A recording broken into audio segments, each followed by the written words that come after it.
I never really told this to anyone outside a couple friends because it sounds dumb when you say it out loud, but it still messes with me when I think about it late at night. This happened about 5 years ago when I was living alone in a small rental house outside Columbus.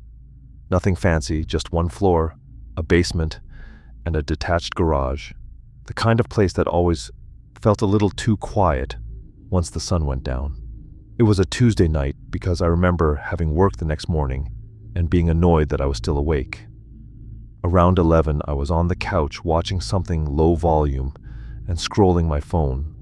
That's when I heard a sound from the basement. It wasn't a bang or anything dramatic. It sounded like someone shifting their weight on concrete, a slow scuff. I paused the TV and listened. Nothing else happened, so I told myself it was the furnace or the pipes cooling down, even though it didn't really sound like that. A few minutes later, it happened again. Same sound. Slow but heavy, like a shoe dragging just a little. I texted my friend Mike, joking that my house was haunted, and he sent back a laughing emoji and told me to stop watching creepy stuff. I got up and locked the front door even though it already was locked. That's when I noticed the basement door was cracked open. I always keep it shut because my cat likes to go down there and hide. I went down one step at a time. Halfway down, I noticed something that didn't make sense. One of the folding chairs I kept against the wall was now in the middle of the floor, facing the stairs. I hadn't been down there in days. I said hello out loud, which felt stupid the second it left my mouth. No one answered. I walked all the way down and checked every corner, but it was nothing. No open windows or no broken locks, but the chair was definitely moved. I texted Mike again and told him something was actually wrong, and he called me. While I was on the phone with him, I noticed another thing. The small basement window was unlocked. I always lock it because it's at ground level outside. Mike told me to leave the house and call the cops. I didn't want to overreact, but I also didn't want to sleep there. I grabbed my keys, wallet, and my cat and left. I came back with the police. The police came and checked everything, but they found nothing. No signs of forced entry. They told me it was probably nothing and that maybe I forgot to lock the window. I didn't go back that night. I stayed at Mike's place. The next day, me and Mike went during daylight, and nothing was out of place except the chair still sitting there. I moved out a month later. To this day, what gets me isn't the sounds or the chair. It's that the basement door was already open when I noticed. I know I didn't leave it like that.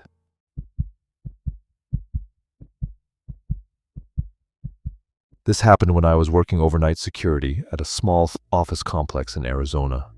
It wasn't a big job, mostly just walking the halls and checking doors. The building was 3 floors and completely empty at night. No cleaning crew, no late workers, just me and the cameras. One night, around 2:30 a.m., I was sitting at the desk watching the monitors. That's when I noticed movement on one of the 3rd floor cameras. It looked like someone walking past the break room. At first I assumed the camera glitched, but then it happened again. A person-shaped movement, walking at a normal pace, not rushed. I radioed in, asking if anyone else was on site. The dispatch said no. I grabbed my flashlight and headed up the stairs. When I got to the 3rd floor, it was quiet. Too quiet in that way where you can hear your own breathing. I checked the break room, but no one was there. As I was walking back toward the stairwell, I heard footsteps behind me. Slow and steady, not running or not trying to hide. I turned around slowly like it was my last day, but there was no one there. I nervously said hello, but it was nothing. I stood there for a good minute, just listened to the emptiness. I decided to go back downstairs and check the cameras again. When I sat down, I noticed something that made my stomach drop. The camera where I saw the movement earlier was now showing the stairwell. The angle was wrong, like someone had manually adjusted it. I asked dispatch again if anyone had access remotely, and they said no. Then the radio crackled, not from the dispatch team, just static and breathing sound. I said hello again and waited for the response. After a few seconds, it stopped. I left early that night.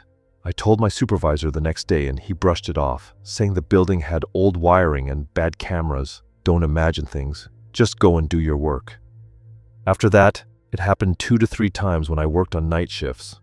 I told this again to my supervisor, but he didn't believe me, and he didn't even check what's going on. I quit a week later. Even my salary was cut in half because of my strange behavior.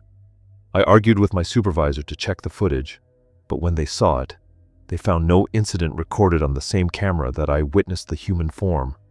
I still don't know who or what was in that building, but someone was definitely walking those halls with me on that day. I just never saw them, and I didn't go to that place again.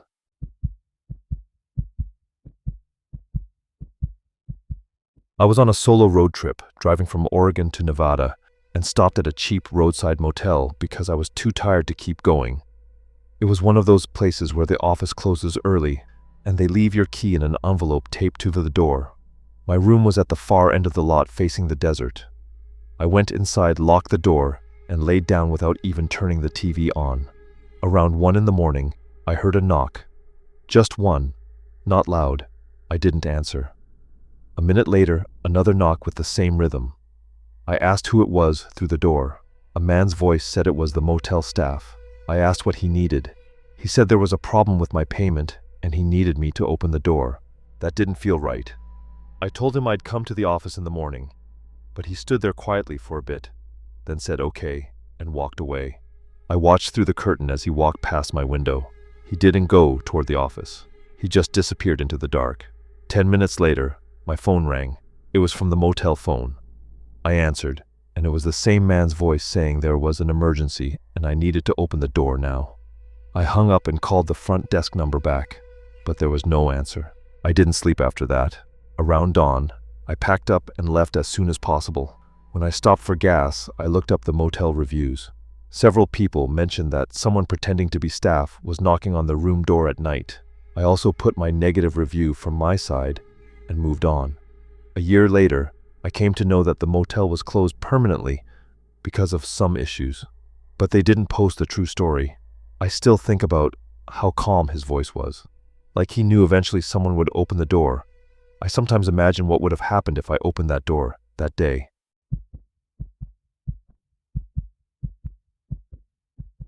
Alright, so this is something I've gone back and forth on posting for years because nothing dramatic actually happened, and that's kind of the problem. It happened when I was in my late 20s and living in a small apartment complex in northern Illinois. Nothing sketchy about the place. Mostly older couples and a few single people like me. Quiet but predictable. The kind of place where you recognize cars more than faces. One night, I got home late from work. It was around midnight, maybe a little after. I parked it in my usual spot and noticed a car idling 2 spaces down. Engine were running, and the lights were off. I didn't think much of it at first, because sometimes people wait for phone calls, warm up their cars. I normally grabbed my bag and went inside. My apartment was on the 2nd floor. As I was unlocking my door, I heard footsteps coming up the stairs behind me. I turned and saw a guy, maybe early 30s, wearing a hoodie, jeans, and no jacket. He smiled a little and said, "Hey man, sorry, didn't mean to scare you." I said no worries and went inside, locked the door like I always do. About 20 minutes later, I heard a knock, just one knock. Not aggressive. I checked through the peephole. It was the same guy. He stepped back a bit so his face was partially out of view. I didn't open the door. I asked what's up. He said, "Hey, sorry to bother you. I think I left my phone somewhere around here. Just asked if I'd seen it." I said no and apologized. He stood there for a few seconds longer than felt normal, then said, "All right, thanks anyway," and walked down the stairs. I watched through the peephole until he was gone. Something about it felt off, but I couldn't explain why. About an hour later, I heard footsteps again in the hallway. Slow, like someone wasn't trying to be quiet, but also wasn't in a hurry. They stopped outside my door. No knock this time, just standing there. I could tell because the hallway light under the door went dark like someone was blocking it. I didn't move. I didn't make a sound. I just sat on my couch listening to my own breathing. After a minute, the light came back and the footsteps moved away. The next morning, I went to my car and noticed the same car from the night before still parked in the lot. Windows fogged up from the inside, but no one is inside. I mentioned it to the property manager later that day. She said no one with that car was listed as a resident or guest. A week later, I saw the guy again standing near the dumpsters talking on a phone. I watched him for a bit from my balcony. He never threw anything away, just stood there talking, then got in his car and left. After that, I never saw him again. I moved out 6 months later. Nothing else happened. But sometimes when I hear a knock late at night, I still wait a little longer before checking the door, just in case.